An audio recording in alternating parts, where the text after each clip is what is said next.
Pro maa ngi leen di nuyu di leen dalalaat ak seen émission dans son monde bu ñu ko waxee ay xale ñoo koy def ku ci man ni man tey nag ma am contentement di leen dalalaatal fii am si samay invité ñu war a waxtaan benn thème boo xam ni moo lëmbe jamono ji mën naa ne sax moo lëmbe réew mi muy immigration clandestine ndaw yee ngi daw di dem di xëcc di dugg ci biir gaal gi di dem Espagne lu waral ñuy dem ak lan moo tax ñuy dem ak lan moo tax ñuy xëccu di jaayu tey loolu moo waral tey ma invité ci ki ci man ni Ndeye maa ngi lay nuyu. maa ngi lay fay Momo man maa ngi tudd Ndeye Fatou Fall maa ngi dëkk fii Nord Foire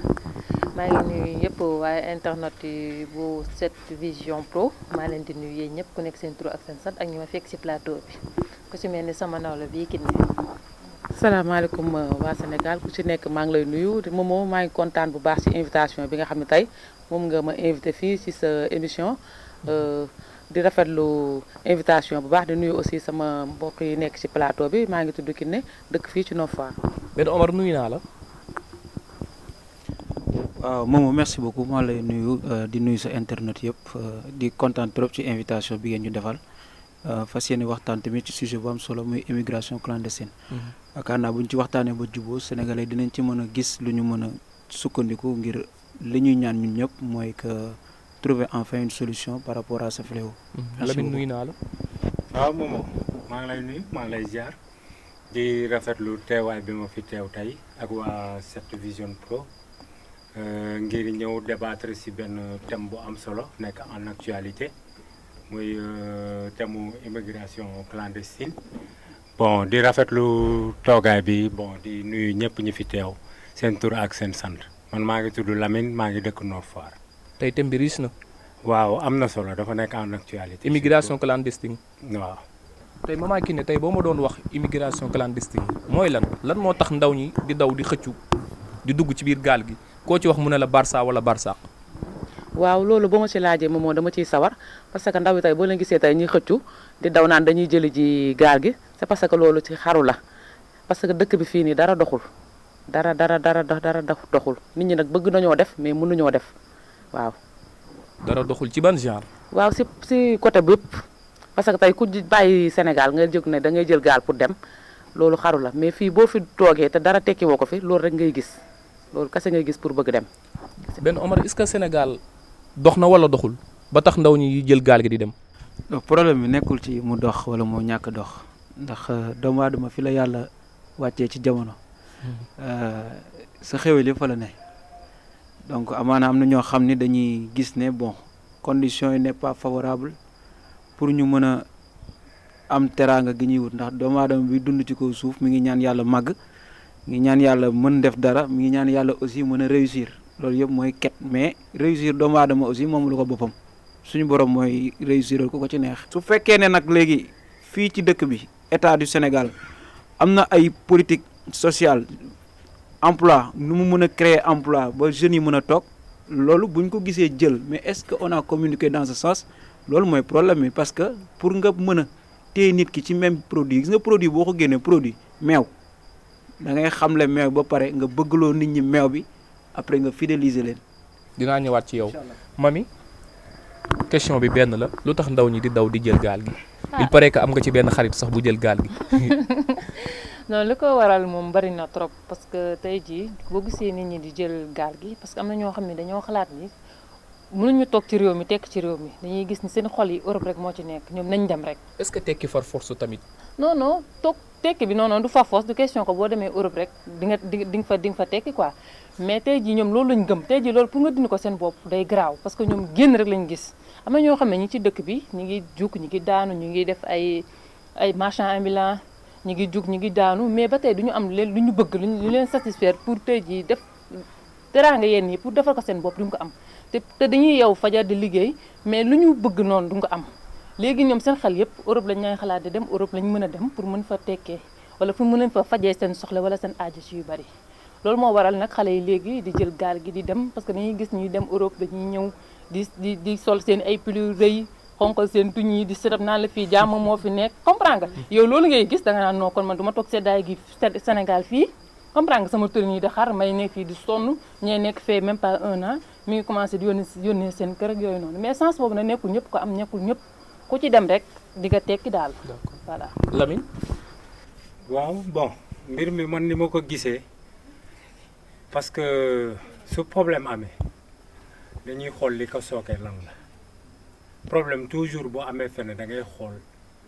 la ko sookee la ko sekk du simple benn affaire la parce que booy wax benn affaire il faut toucher le truc da nga koy laal on a un problème, juste un problème de système. C'est le système qui ne marche pas. Donc, auto par exemple, su roue yi péré, même boo changer chauffeur, auto bi dina bouger wala du déedéet bouger? oto bi du daw. Ok. Le système qu'on a au niveau, je dirais pas du Sénégal, dans toute l'Afrique, c'est un système qui n'est pas adéquat avec notre réalité. Il faut qu'on le dise. Fii ba changer président changer keneen du tax Sénégal ni muy demee moom lay demee chaque fois en reculant. Immigration kenn mënu ko cautionner parce que benn nit même soo amee xam-xam nga jàng mais te harmoniser woo ko ak éthique ak moralité sa xam-xam boobu vide lay doon. li ñu war a def mooy lenn nit ñun yàlla mi ñu sàkk lan la gën a fonk ci li mu sàkk. doomu aadama. doomu aadama. ok doomu aadama la yàlla gën a sàkk yow mi yàlla sàkk def la nit nga war a fonk sa bopp en premier yow mi nga xam ne yàlla moo la njëkk a fànkal sa bopp. wuti ci alal daf ma war a tax ma jaay sama bakkan waru ko tax alalu àdduna warul tax kenn di jaay bakkanam. dafa am loo xamante ni dafa nekk su gis nga ñun li ñu bloqué mooy système bi ma lay wax c'est-à-dire que on met la charrue avant les bœufs que toujours ça a été comme ça depuis 1960 il faut qu'on le dise la vérité c'est la vérité système bi moo tënk xale yi à ce que xamatuñu seen ay valeur xamuñu ki ñu doon ki xamul koo doon moo tax ngay dem di dugg gaal di jaay sa bakkan dee benn la boo deewee doo dellu si waat nañu revenir en arrière. On a une indépendance automatisée. Indépendance automatisée, nit mënu ci développer. C'est ça. L'indépendance, on a l'indépendance. Man mosuma fête l'indépendance parce qu'on n'a pas d'indépendance. Si sànq maa ngi dégg kii mu koy wax. Nous ne sommes pas pauvres. On n'est pas un pays pauvre. On est un pays appauvri. ñi nekk suñu biir ñoo ñu appauvrir ñoo ñuy dundaloo ci système boo xamante ni du dem. ñun kii ressources yi ñu yàlla may ñun yàlla tegoo na ak ñun bu yàgg on a tout soleil ndox terre fertile tout mais pourquoi mënuñu développer nañ du suñu baaraam ci foofu loolu mooy problème bi. dinaa ñëwaat ak yow foofu Maman Kiné problème bi benn la tey Sénégal suñu réew dañoo am mën naa ne dañoo jël benn affaire développé ko mooy ko tey. boo duggul ci showbiz bi nekkoo benn comédien nekkoo benn waykat nekkoo artiste doo am xaalis alors que ki jàng yor doctorat am yor licence am yor master am kooku mënul fexe ba am dara léegi kooku bu gisee loolu est-ce que du loolu moo koy pousser moom mu dem jëli gaal gi. waaw la plupart loolu mooy tax nit ki di dem jëli gaal gi parce que da nga gis koo xam ne tey jii nii mi ngi toog jàng ba fu kenn xamul parce que jàng moom amul sax frontière man loolu laay wax mais ki nga xam ne jàngul defu dara xëy benn jour rek dajee ku mel ni comme yow Momo yaa ngi dégg nga lancé ko muy fayee ko ay millions ay milliards gis nañ fi ñoo xam ne seen tey moo leen tekkiloo gis nañ koo xam tey ma nga toog pourtant si këram jàng ba ne arte bu fekk ne yow mënul tekki dara ci réew bi loolu yëpp am na mais teg si damay wax rek souvent rek tey jii ni kooku bu jéemee def loolu bu mu la jaral ngay jël gaal gi di dem bu mu ko jar toogal sa réew nga liggéey sa réew parce que comme sama xarit bi lu mu wax léegi nii liggéey am na fi de mais tey gisoo benn doomu patron boo xam ne tey dafa jël gaal gi dem gaal gi ñi nga gis ñëpp jël ko ay doomu baadoo la ñoo jël gaal gi ñoom kese ñoo jël gaal gi amul kenn koo xam ne tey jii sa papa milliardaire la wala sa yaay wala sa umpaañ et cetera yaa ngi dégg ngay jël gaal gi ñi fa nekk ñëpp ay doomu baadoo la kese ñoo nekk ci gaal gi waaw. Omar, à quoi ça sert d'être un élève dans un monde dominé par la lutte ou bien showbiz? Bon. xam naa ne nag bon ngeen baal ma tuuti quoi y a la promotion de la médiocrité maintenue par un certain média qu'on le veuille ou non samedi passé ñëpp xam nañ ne xew ci réew mi xam nga vendredi passé donc ñu bëri ñi ngi woon ci télé bi ñu bëri woon ñi ngi ci internet bi mais chiffres yi leeral na ni am na ñoo xam ne day seetaan leneen li moo leen gënal waxtaan ci lu jëm ci mbiru dëkk bi peut-être nag bon décompressé la peut-être ñi ngi génne stress mais bon. parce que xam nga lu tax Omar parce que nit ñi dañoo sonn 1960 ba léegi ñu ngi toog tout le temps ngi def seen table ronde du wax ci réew mi te dara changé wul ñun nag dañuy préféré dem bëggal suñu xol ci leneen dindi stress réew mi dund leneen mais tout le temps ñuy toog di wax réew mi lii dafa metti suba ba ngoon jot di ci wax Sénégal débat boo yëkkati loolu la dañoo sonn ci loolu balaa caam ñu dem déglu ñoo xamante ni ñoom ñu ngi bëggal suñu xol di ñu wax loolu ñuy reetaan ñu fàtte su tuuti sax ci àdduna bi loolu donc ko waral boo xoolee chiffre may wan ne nit ñi loolu sax war na wan ne policiers ñu dañoo sonn ci ñoom on a marre ci ñoom ñii ñi ngi am ay 9000 vues ñii di am ay 100 ñii di am ay 50 loolu mooy wan ne dañoo sonn ci ñoom parce que tout le temps di toog di wax mais dara sottiwul jeunesse bi ñoo sonn ci ñoom nit ñi ñoo sonn ci ñoom. dëgg la man mii di wax ak yow man maa ngi doon seetaan ñoom Pawlish man mii di wax ak yow pour revenir nag ci sujet bi carrément. mooy gis nga buñ naxante tout le monde est coupable. Tout le monde est coupable. Moi, je remets en cause toujours le système éducatif mis en place au Sénégal. Parce qu'on nous apprend à lire, on nous apprend à parler le français, on nous apprend à parler les langues. Mais en vérité, mais c'est des outils de communication. Seulement, mais est-ce qu'après, par la suite, top nanti, xalé bi jangal ko métier bi mu wara jang? Parce que tay gaay dañuy jang ba am sen diplôme ne kan momay jël ma liggéey, mais non, attention. Il fallait trouver des modèles de formation yoo xam ne tey dañ lay former après nga génn tu peux y aller toi seul mais bul génne kan moom mooy jël maa ngi la ko doon wax sànq gaa ñi demoon émigré ñu ci bëri ay italiens yi jóge woon Italie dem ay Brésil pays sud-américains yi mais bañ dellu see dañ nekk ay capot seen dëkk ñoom ñoo créé ay usines yu bëri foofu ainsi que suñu moodu am na ñu si bëri ñoo xam ne là aussi ma dut baaraam foofu bi ñu demee ba jàng ba xam benn métier bi il fallait revenir au Sénégal nag quelle que soit la fiscalité mise en place il fallait revenir au Sénégal créer des emplois parce que xale yi ñuy jël di leen mettre la pression après finalement ñooy def naka sudul noonu moom mi ngi nii toog gaañaa ngi nii toog est-ce que dina nangu ku ko mayee léegi si ñeent ak 30 ñu yem fa rek l'islam wax rek ñu yem fa rek mais lan la ñuy génne dañuy génne ne diw ma ne ko ñaata million diw may ne ko ñaata millions mais boobu fa lay jëlee millions yooyu. 30 millions dégg nañ ko fi. mais quand même fa lay jëlee millions yooyu. problème c'est d'ordre sociétal kooku soxna si muy labat la moo ko teg problème boobu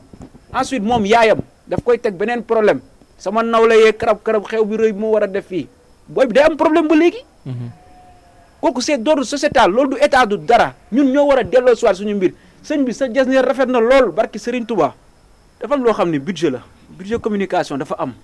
lu mel ni FONGIP lu mel ni Prodac lu mel ni DER dañoo am budget communication il faut que ñuy communiquer génnee ñi nga xam ne dañoo réussir ci ay financement suñ ko génnewul ci télé bi xale yi jàpp ni kenn financé wuñu kenn xale yi jàpp ni kenn tekkiwu fi donc fii fii du tekkeekaay dañuy dem seen yoon. donc budget bu ñu leen alloué ci communication nañ ko génne seen modèle de réussite yi nañ ko génne pour que xale yi xam ne ñaari crise mooy rey dëkk ci àddina ñaar la crise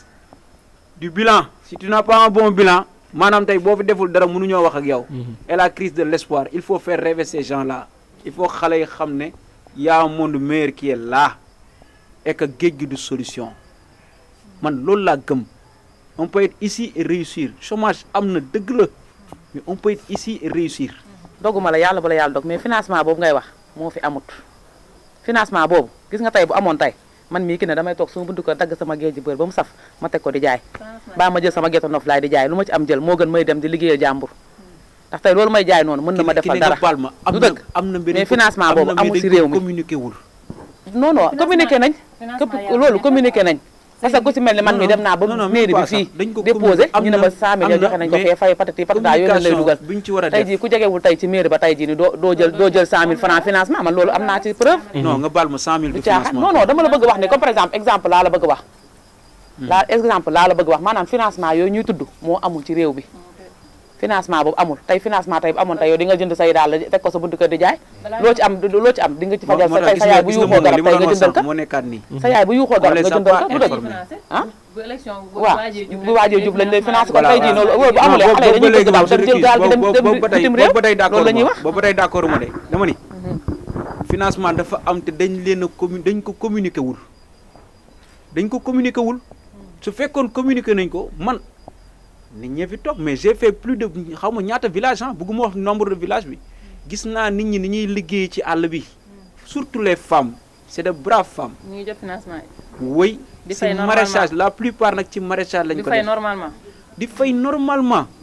da nga ciy dégg ay avec ak ay ASEC yu ci bëri surtout les villages le problème nag c'est carrément ñu si bëri c'est urbain fii duñu gis. waaw léegi la moo tax ñoom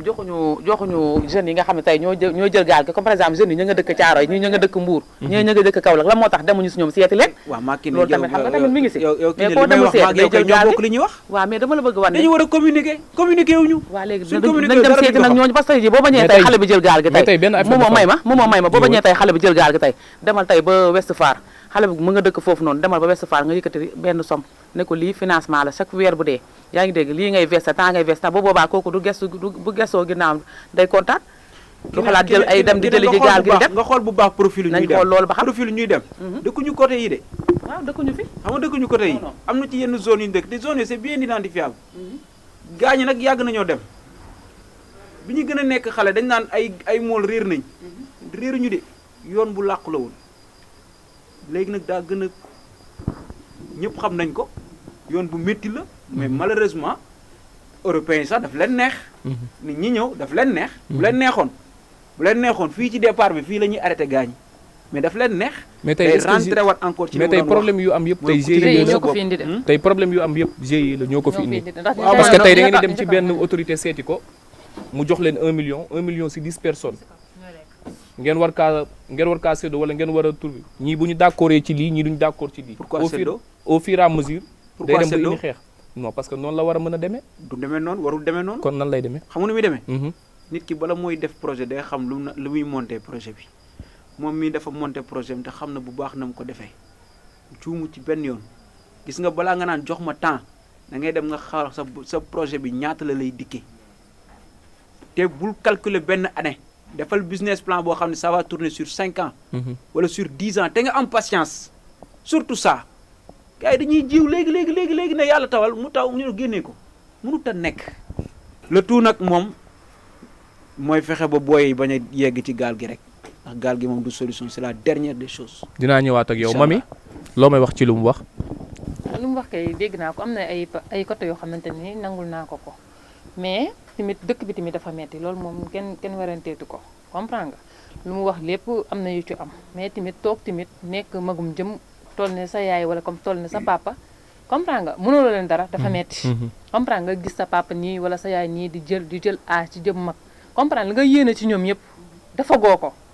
comprendre nga gis leen ñu jëm loolu dafa metti ci xol ba boo leen ko waxul sax ñoom dafa metti comme ni muy wax rek am na parents yoo xam ne des fois ñoom ñoo lay teg ay pression quoi tey jii gis nga doomu diw bi wala bu ñuy toog di la ko nekkul parents yëpp mais am na parents yoo xam ne dañ lay teg pression di toog di la gaar waale doomu diw ba waa macha allah kooku moom toj na fi comprendre nga yooyu noonu nga koy gis ci société bi léegi nag yow boo amee benn xel mu gàtt bi tey jii pression société bi yóbbu la mën nga jël gaal gi wala nga jël yoonu suuf bi fii yàgg nañ fi dégg lu nekk fii nii mais tey jii gëm sa bopp man tey jii man dara jarulu ma may jël gaal gi di dem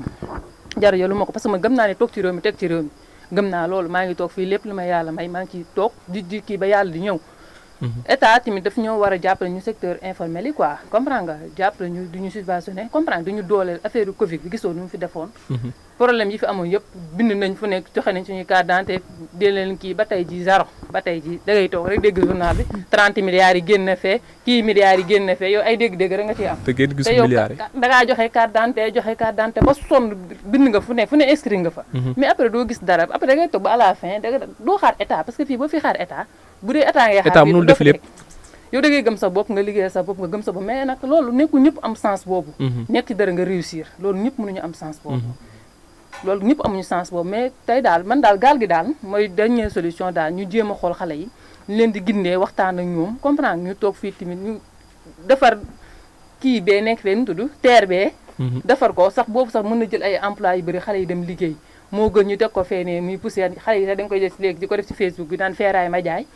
dinañ ko jaay wanteer ko yooyu noonu dafa métti daal ngay toog di jég ay milliards chaque jour ñuy maye fii ay milliards ay millions yow nga toog ngay am problème mu 10 000 francs yow affaire bi da lay jaaxal sa nga xanaa xaalis dafa demee côté. foofu laay tàggatoo ak yow dugal ki nga xam ni mooy di sama beneen invité bi est-ce que li ñu ñuy wax tamit am na li ngay ut fii li ngay bañ fii moom ngay defi fee. salaamaaleykum maa leen nuyu di rafetlu ci émission bi di kontaan trop wax dëgg yàlla di rafetlu gaa yëpp nag luñ fi wax waaye defe naa ne dafa mel ni daal bu ñuy wax ne dëkk bi dafa metti dafa mel dañ koy wax ak woyof te dafa metti de jafeel ko bokk. dëkk bi dafa metti trop man su ma gisee ku koy wax sax di ko wax ndànk sax man damay tiit dama naan kii est-ce que yëg na mettit bi dëkk bi dafa metti de mettit bi. bu baax xam nga sànq dama dégg Ndeye Fatou mu ne mooy la dernière des solutions jël gaal gi am na foo xam ne boo fa demee c'est la première des solutions ndax metti maanaam il faut nit ñi ñu xam ko am na ci ñoo xamante ne gisuñu leneen lu dul gaal gi dama ne Ndakaaru fii ngay gis dëkk bu koñ boo xamante ne booy dem marché charrette ngay jël charrette am na Ndakaaru fii ci Géejawaay am na fi dëkk boo xam ne boo fay dem charrette ngay jël xam nga tey tekki buñ ko bëggee ci yamale ci ñu muur say bakkan ba sa yàgg rek tekki ko rek nga après nga nooyi toogaat loolu du tekki ci boppam tey jii ni sànq ñoo ngi doon joxe ay exemple mais européens yi ñoom ba ñuy ñëw Afrique nan lañ daan ñëwee avion la ñuy ñëwee. avion non am na moment boobu bateau lañ daan ñëwee teg ko vent bi di leen yóbbu ba fu ñu war a dem ñu dem puiser fa lañ fay puiser dem seen dëkk defar tekki tey booy joxoo leen dara nga ne ñoom it buñ topp vent bi ñoom it di dem xam nga la mooy problème gis nga nit boo ko naan toogal da nga naan ko am jàppal ci lii mu jàpp ci waaw dëkk bi dama am sama benn cousine bu ma ñëw gane si suñu kër jóge woon France ñëw ne ma léegi man de yii ñun France gëj naa naan ataaya bu neex de doo teg ataaya mën a xim di ko xool ñu toog 2 minutes mu ne ma waa ataaya bi kañ lay tegu mu ne ko nekk fi mu ne ma ñaan lay jar mu ne ko juróom fukk mu ne ma Sénégal am na jeune bi yeewoo te amoo juróom fukk mu ne ko bari na am na jeunes yu yeewoo kaasu café amuñu ko xam nga nan la ñuy def maanaam nag waa dañuy jàpp seen ñaambur ne bàyyi faal laa xam nga sànq sama tadaa bi mu ngi naan ñu jël kii teg ay dàll jaay ak yooyu noonu benn jour dama toog maag sama benn copain mu yëkkati sama iPhone 6S bu ma yoroon ma jaay ko maag sama copain bi moom tam mu jaay téléphone am ñu teg ko fii di wuti jawbe géej ak Casamance géej waaye doxut de su ma yëgoon de du ma jaay téléphone ndax maa ngi ci doon photo wu sax di ci melasti dinaa ñëwaat ci yow Leyti Lamine. waaw. damay revenir ci Leyti li mu wax léegi quoi c'est-à-dire que jàng connaissance. mooy li ma la expliquer léegi rek boo àndul éthique ak moralité doo dem. les deux vont ensemble. nit a ngi jàngi ji fii université yu ko neex jàngi xam-xam bu ko neex mais bu ñëwee xam-xam bi muy am mënu ko pratiquer parce que xam-xam dafay tegu ci benn réalité boo xamante ni moom ngay dund ci sa cadre de vie moom nga koy adapter xam nga tey par exemple bu ñu nekkee ay sénégalais ñuy dund européen dem bi complexité daf ci am. complexe parce que da ngay toog fii gis ku nekk kaaw ñëw dem ñëw nga gis que mu ñoddi la loo xamante ni nekkul sax amaana comprendre wala mu nekk kaaw di dugal comme li gars yi xewal léegi statut yu nii ñoddi la quoi loo xamante ni amul sax amaana mais complexité bi dina la indi par exemple nga dem bëgg a mel ni moom. waaw complexe mi ngi ci. ak ñàkk valeur c'est-à-dire que nit boo xamul sa bopp mooy waral ngay def yenn yi lu si amul amul lu ñu mën a justifier fii nii immigration clandestine amul dara lu ko mën a justifier man je préfère su ma naree dem ci géej xam nga déjà terme bi rek moo njëkkul adapté wu je suis pas d'accord Barça wala Barsaq nit nan ngay yéenalee sa bopp dee non attends il faut que ñu ñëw ci loolu parce que jeunes yi il faut que ñu yeewu Barça wala Barsaq mais yàlla des fois li nga yéene moom la lay teg dala naan da ngay dem Barça wala Barsaq léegi damay dem Barça su fekkee waroo àgg Barça ba kon Barsaq moo la gënal ma yóbbu la Barsaq nit il faut digne en soi nit li nga war a am si kaw suuf da nga koy am su ma naree dugg ci géej di dem di xaru ji di dem Barsaq ma toog sama réew ñafe ko jaay sama bakkan fii mbir yi tegu ci yoon. wala mën ngaa dem ba Europe sax doo fa tekki dara. doo fa tekki dara wala boo demee ba Europe doo fa tekki dara te da nga naan xaaral ma wàññeeku waat. te dama lay wax benn Sénégal boo ñëwee da ngay reprendre dama lay à wax zéro. benn affaire. le destin d'un peuple ça se prend en main par le peuple lui-même. peuple bi ñoo war a déterminer un système boo xamante ni président bu ñëw da nga ciy tënku. niveau boobu lañ toll il faut que ñu dépasser yenn affaires yi ful la mooy tax sa réew dox. peuple bi boo yi dem di géej di jaay seen bakkan mais nañ ko toog ñu ñàkkante ko fii d'une façon nag noble waxuma ñu génn rayante parce que bakkan dafa fort mais on a qu'à s'organiser. yow yaa ngi Sénégal réalité bi ne Sénégal nekkul France. mais France moo conditionné ce système éducation. noo xamee dara yow mënoo xam yaay kan. ce système éducation dafa war a nekk loo xam ne yow français bi ngay làkk moomoo ko xaalis bi ngay utiliser moomoo ko géej bi ngay nappee moomoo ko suuf si ngay bayee moomoo ko tubaab yaa koy jël si ana indépendance. autoroute bi ngay jaar moomoo ko. autoroute bi ngay jaar moomoo ko waa léegi avec ça non déglu ma may expliquer avec ça nga bëgg développer zéro développement fii ba suba. bu leen sax son on a boo fee mën ngeen toog ci plateau yi nit ñi di débat di expliquer di wax xoola du jàll. léegi nga ne xam nga lan la mbir mi lan la boo bëggee dégg-dëgg fi Sénégal dara difficile lu fi yor dëkk amul dara lu si metti surtout boo yoree dëkk boo xamante ni il a toutes les richesses ana lu fi metti géej gi nii terre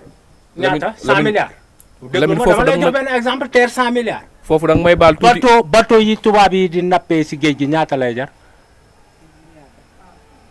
2 milliards maximum 1000 milliards ñaata bateau la. bari na. ah 5 bateau la 5 bateau boo ko jëlee nga jël nappkat yi former leen jox leen les moyens qu'il faut bateau yi tubaab yi di jël di ko nappee ñoom ñu jël bateau yi di ko napp. ñaata emploi la def. bari na. bu ñu nappee jën bi wàcce ka ñi koy wàcce ci booru géej gi du ay emploi. mais yi koy jënd di ko waas di ko kii nii du emploi. ñaata emploi la. bari na. ka koy yenu du emploi. waasintuur du emploi. ñiy jëlee jën yi ndar di ko dugal si frigoriste yi di ko indi du emploi. bu ñëwee ñi koy yebbi du emploi. ñi koy jaayaat si marché yi du emploi. ñaata emploi la. bari na. nga dem si secteur mbay mi renforcer. damay jóge fii Dakar dem ba Saint-Louis trop de vide dara rien Sénégal liggéeyuñu. daa ñëwaat ci yow. Leyti. au fait Lamine sànq li mu doon wax dafa am solo quoi ma koy rejoindre parce que boo xoolee sànq li ma bëggoon moom lay def quoi muy cri de cœur bi comme ça di wax ñu xam ne dëkk bi dafa metti parce que boo koy wax waroo koo raayal tey dama lay jox exemple ci li nga xamante ne booy soog a am bac nii dañ leen defar benn plateforme bi nu mu tuddati sekk ñu ubbil leen say benn plateforme boo xamante ne dañ lay jox université yi am Sénégal nga def 3 choix si université bu nekk mais boo xoolee université bi université yi bu ñu la orienté wul campus seen la tudd bu ñu la orienté wul dañ lay yóbbu dans des universités privées yoo xamante ne choix ya nga fay fekk commerce international la transport logistique banque finance comptabilité ci dëkk boo xamante ne secteur primaire bi moo dominé l'élevage l'agriculture ak la pêche nga génnee nekk un comptable dem ci benn entreprise boobu comptable bi ba fa nekk 22 ans la am yow nga am ñaata yow nga am 20 ans nga bëgg koo xaar. mënul nekk loolu mënul nekk. xam nga dëkk bi tamit da ngay dem ba benn moment boo xamante ne gis nga booy tey jii wax dëgg yàlla dañoo dem ba benn moment boo xamante ne. dañoo fipp marche boo leen ko woowee sax duñ ko dem. c'est que xam nga léegi la mooy problème gis nga dañoo dem ba xamatuñ léegi nan lañ koy solutionné léegi affaire bi loolu mooy problème dañoo dem ba xamatuñu nan lañ koy solutionné parce que tamit ñi si kaw tamit doo xam ba xam Sénégal doo dégg économiste wax Sénégal bu ñuy wax budget gars yi doo comprendre Sénégal bu ñuy wax passation de marché doo comprendre Sénégal bu ñuy wax assemblée nationale lépp ci nasaraan lañ ñu koy waxee mais booy da nga leen wax lan mooy budget bi. booy nga wax leen lii bu ñu defee lii ak lii lay tekki ci wolof. mais booy xamuñ dara lu muy tekki. signé nañ benn ordonnancement le décret a été bañ na ko sax ba suñu président am na benn boo xamante ne ci coronavirus bi français la ko waxee cundum point. parce que man tey jii je me dis que ne tey su ma jëlee la mooy xaru la lay tekki mooy intention wu dee kase la am tey su ma demee tey ba gis benn jeune boo xam ne dafa ne am na 1% pour dund ak ni bakkan toll tey jii bu fii ne woon tëf ku nekk sa bakkan ngay gàddu daw ak moom nga bëgg koo dem tay la ji non après da nga war a toog nga xalaat ne lan moo tax mu jaral ko loolu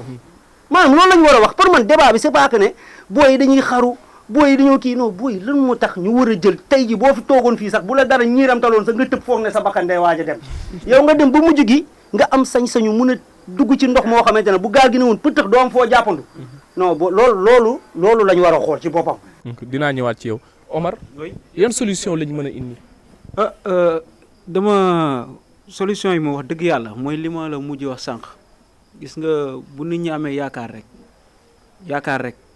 mën naa faj lu bëri. est-ce que tey suñu njiit yi jeunes yi am nañ ci ñoom yaakaar. waaw loolu gis nga sànq gars ñu ngi koy wax fii modèle de formation bi fi nekkoon démb ak bërki démb sànq waxaat naa ko ne communication bi ñu war a def ci formation yi existé te pourtant 90% ay bourse lañ lay jox lu mel ni 3FPT ñi fay dugg amuñu BFEM ñi fa mën a dem am fa bourse amuñu BFEM mais formation spécifique ñoo fa nekk mooy li lay ci doon wax sànq du mbirum njàng mbirum métier la xale yi foofu ñu am métier bu dëgër te aussi dafa am benn affaire bu fi nekkoon xam nga sànq yaa ngi wax le secteur primaire moo fi dominé en vérité c'est le secteur tertiaire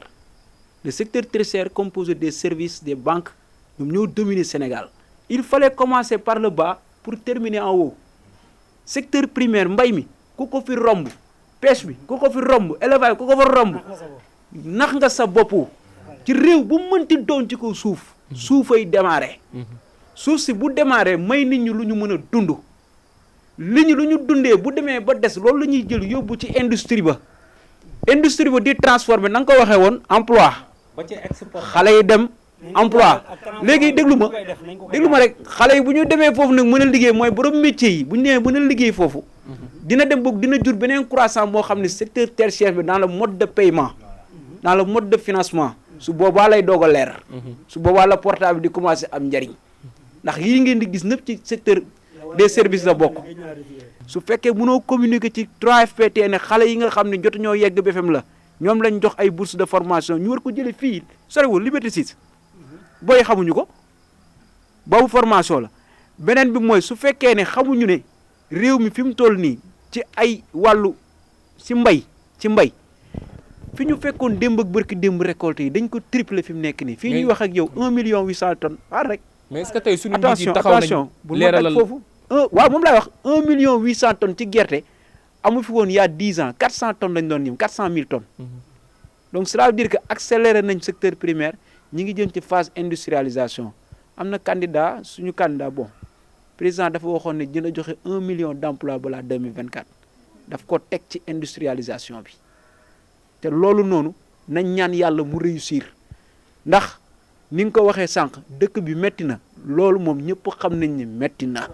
dëkk bi Omar dëkk bi bu méttee ni Omar nan la nit di mën a toogee di xaar instant bi fi ñu toll nii ak fi réew mi toll nii Omar nan la nit ñi mën a toog di xaar loo xam 2024 ñii xam nañ ma tamit xaaral rek moomoo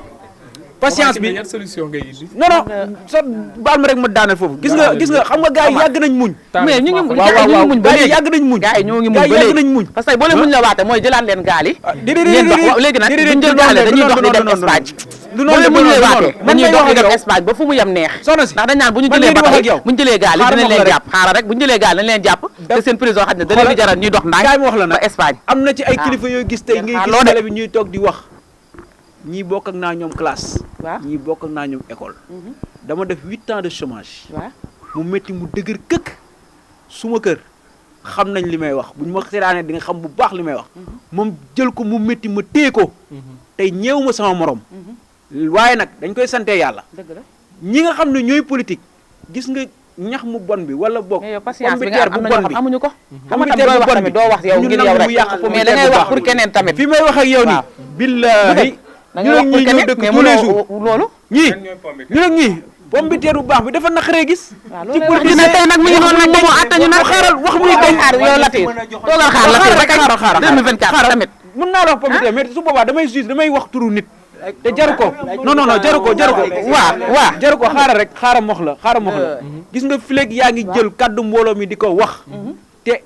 amoo ci ñoom yéene bu baax booy boobu bàyyi li ngay def te nga dem toogi ndax xam ne lépp loo ci mën a def lu safaan dina dellu sa kaw fii ñaan nañ yàlla dëkk fii ci koñ bi lépp loo xam ne am nañ ko lépp loo xam ne suñu morom am na ko ñu di ko séddoog ñoom di ko dund ak ñoom ba ëllëg bu fekkee ñetti tànk la ñuy doxee mën a siggi di xool nit ñi benn par benn des fois ma dégg ne nit ñi yéen a nekk ci lii kon yéen a yor lii jamais de la vie chaque jour que je fais je compte des millions du ma ci lekk 100 francs da ngaa gore rek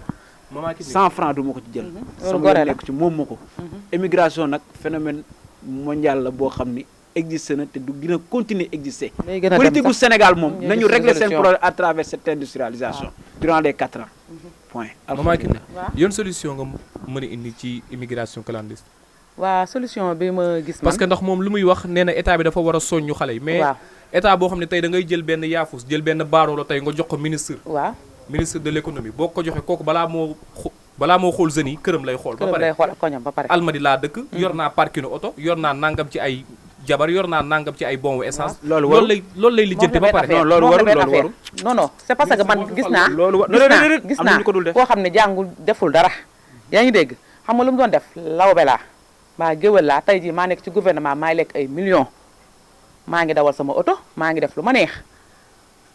kon solution bi ma gis mooy la ñuy jël di ko jox ñooñu noonu yaa ngi dégg ñi nga xam ne moos jànguñu defuñ dara tey lañ nekkoon ak président si koñ wala ñu nekkoon président si dëkk mu jël leen teg leen ci wet pourtant solution am na solution bi mooy nañ jël li nga xam ne moom la ñu war a jox ñu ko yellool ñu jox leen ka si Covid bi amoon na même cas la ñu xam ne moom la ñu war a jox saako ceeb yeeg diwlin yeeg dañoo xool ñu neex ñu jox leen ko joxuñu ñi nga xam ne moos ñoom ñoo ko yellool joxuñu ko am ñoo xam ne dañoo jël di jaay yaa ngi dégg mais soit que solution bi dañuy jël ñi nga xam ne ñoo ko soxla ñi ko soxla ñu dem jox leen ka bañ a yebal kenn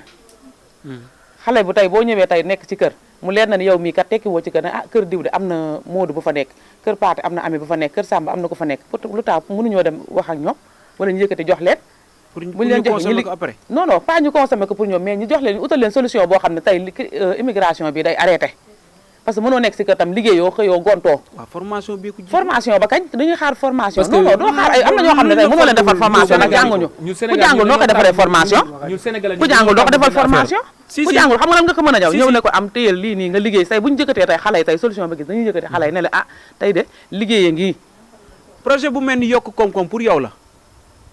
dañ lay fekk fi nga nekk waaw ci koñ bi fii waaw am na fi mais moo xam ne benn dañ lay affaire fekk fi nga nekk jàngal leen comment créer une activité génératrice de revenus parce que waaw loolu mooy problème bi gars yi dañu leen jox ñu financé xam nga ñu jot dem jaay la ñu ne kenn fayu génn jaay carte crédit am ci 100 déedéet def sa poche dem fajal sa yaay ana defal fajal sa ñaar ñoom jël papa projet parce dugal que projet mënoo bi sa yaay yor garab dem wala ba ci jënd biir ne dama sa papa daanu war yor garab wala jënd parce que day jànguñu daay activité activité bi di jàng man ku ma jàngal da nga jël sa temps rek waaye man du ma jàng ñu dem dugg ci feebar ba après ñu ne dama daanu jàng ba kañ xaaral Momo da nga leen di jox financement surtout jigéen ñi déedéet man financement bi nga wax surtout jigéen ñi laa mën a laay bañ financement boobu muy wax laay bañ commerce moo gën a yomb président financé wu kenn sama benn papa bu dëkk gisuma fii financement Baye Moussa Cissé man nee naa la dem naa ba fii mairie Yoff nee na fii ma loolu dafa joxe leen seen carte d'identité pour ñu financer leen te kenn financé wul kenn dañ leen ba di léegi jox xëy yaa xaalis ngi dem fa. leen def financement amul dem financement leen benn financer problème leen Diouf Sarr mii toog ñu dem jaay ay xawma lan ak lan jox kii après ne nañu daanu xool naa solution bi nga xam ne loolu moo jàmp tey ñi xam dañu ñoo ne jël daanu gaal naa bu ñu utul solution dañuy jox di dem Espagne dañ maa leb fay wala ñu bu ñu utul solution dañuy jox di dem Espagne waaw nañ dimbali nit ñi mais mënuñoo toog di ay formation mais tamit ñun sénégalais yi mais teg voilà ma dem ci public bi xooli leen en attendant sëñ bi maa ngi lay nuyu tey lan nga ma mën a wax ci immigration clandestine ak yan solution lañ war a mën a apporter jeunes yi ba dootuñu mën a demati di jël gaal gi. Bah avant de commencer maa ngi nuyu ñoom ñi comment dirais-je nekk ci plateau bi di nuyu aussi ñi fi nekk ñëpp donc pour man immigration buñ koy wax pour man exemple trouver solution bu benn solution bu exacte day metti parce que li koy expliquer mooy sànq sama waa ji wax na ko on a un problème de système c'est-à-dire li fi nekk tant que jógewu fi du moins pour man daañu yéex a dem parce que mooy li may wax rek boo nekk ci dëkk boo xam ne y a plus de 60% ou bien 65% de jeunes donc pour man politique bi ñuy adopté nii téyewu leen quoi c'est-à-dire on a un problème de politique c'est-à-dire foog ñu am rupture générale c'est-à-dire foog ñu am rupture politique parce que mooy li may wax rek jeunesse pour nga développer ko wala jeunesse pour mu toog wala pour mu am lu mu jàpp c'est-à-dire pour man ñi nekk à la tête war nañu jouer benn rôle ñun problème boobu nañu am mooy pauvreté mooy lan da ngay dem benn à un moment donné yow doo amati dootoo mën a situer sa bopp yow da ngay xool exemple ban yoon laa mën a am rek pour am moo tax ngay dégg lépp tey nga dégg ay imam nga dégg ay góor jigéen grande mosquée tout récent ngay déggaat ay yeneen affaire donc pauvreté mooy def noonu da ngay dem benn instant li fi ne moo lay conditionné dëgg nag neexul quoi mais mooy Sénégal. léegi nag mais léegi exemple bu ñu gisee loolu am léegi man mi xam ne dama jàng ba pare am samay diplôme wër fu nekk mënu ma am liggéey mais am na ñoo xam ne mooy li may wax rek mënuñu muñ boobu ni ma mënee muñ man di ko xaar di ko ceene wala di ko muñ. am na benn gars boo xam bu déggee ni fii de ay lobby góor jigéen ñoo fi nekk ba ma fa diggee mën naa fa am sama teraanga day dem. je te jure. Omar looy tàggatoo ci émission bi. waaw ñi ngi lay sant di la gërëm di gërëm waa 7 Vision Prod waxtaan bi neexoon na lool te wax dëgg yàlla am na lépp lu fi génn lu ci bëri mën nañ ci jëriñu te yaakaar naa l'information est partagée di ñaan yàlla rek bon genre yu mel nii ñu koy gën a faral di gis ñu koy gën a am ak sujet bu mu mënti doon dina tax bon ndaw yi ñu doon kenn ku ci nekk war ci mën a jëriñoo di sant ñëpp di gërëm ñëpp merci beaucoup. waaw man li may tàggoo lenn rek la mooy que nañu delloo si suñu xel te delloo si suñu bopp si suñu ay valeur parce que yoon bi dafa leer li ñu mën a teg ci yoon lu leer la mooy suñu valeur yi ñu am ngor jom ak gëm sa bopp. Leyti. waaw di kontaan di rafetlu ci émission bi di tëjee na yàlla nañu yàlla may kersa. waaw yàlla na yàlla defal tam muñ ñu mën a toog fii nii ci dëkk bi. parce que dama wax dëgg yàlla sa yaay am ay problème nga dem jëli gaal gi pour dimbali ko nga des fa moom mu des ak ay problème defe naa looloo gën a metti ànd ak sa yaay ci problème moo gën dee wàcc koog problème defe naa ne ñoom bu ñu xalaatee loolu rek war nañ mën a delloo si waat seen xel. yàlla na yàlla def jàmm di kontaan ci vision 7 vision. waaw di rafetlu émission bi daal. Maman Kiné. waaw Momo maa ngi lay sant mais dama bëggoon def benn flash bu ndaw a ndaw. bëgg parents yi nga xam ne tamit ñoom ñooy jox xale yi 400000 ñuy dem tamit nañ ko bàyyi jigéen ñi 200000 ak góor ñi 400000 nañ ko bàyyi loolu noonu. loolu ñu ko naree joxe am na feneen fu mu xaj ci ñoom. waaw bu ko defee maa ngi lay sant yow Momo di sant waa 7 vision pro. di leen remercier di wax ne kontaan naa bokk ak jotaay bi sama gars yu baax yi wax dëgg yàlla lu ñu fi wax loo xam ne tamit mooy loolu rek ñu ngi koy jéggalu bu baax a baax a baax. sikki ma lakkandoo ku njëkk a yuuxu rek da ngaa ragal defe naa réew mi bu ñuy wax méttiwaay wi fii la ñuy toog donc yéen ñi ñuy jiite yi yéen ñi nga xam ne ay autorité ngeen yéen ñi nga xam ne da ngeen a yor seen alal indi leen ko ci dëkk bi jàppale xale yi bëgg nañoo liggéey bëgg nañoo daan seen doole mais dañoo amul jàppale leen xale yi ñu liggéey nee naa la saa su nekk nii lay demee ak 7 vision pro chaque jour ak thème bu bees chaque semaine ak thème bu bees tey nag ñu indi loo leen immigration clandestine dégg ngeen li fi gars yi wax lépp lu ci jub ñoo ngi ñaan sunu borom boole ñu ko lépp lu ci dëng tamit ngeen xam ni ay nit ay doomu aadama lañ dañuy juum boo ma amee loo may suggérer wala loo ma mën a wax wala pour participer ci émission bi demal ci commentaire bi waaye di jaajëfal ñi nga xam ni ñoo tax lii lépp am ki ci man ni Fall ak Tafa sunu DG di leen jaajëf waa équipe 7 vision pro yëpp maa ngi leen di jaajëfal di leen wax fii la ñuy tàggatoo ak yéen beneen émission incha allah rabbi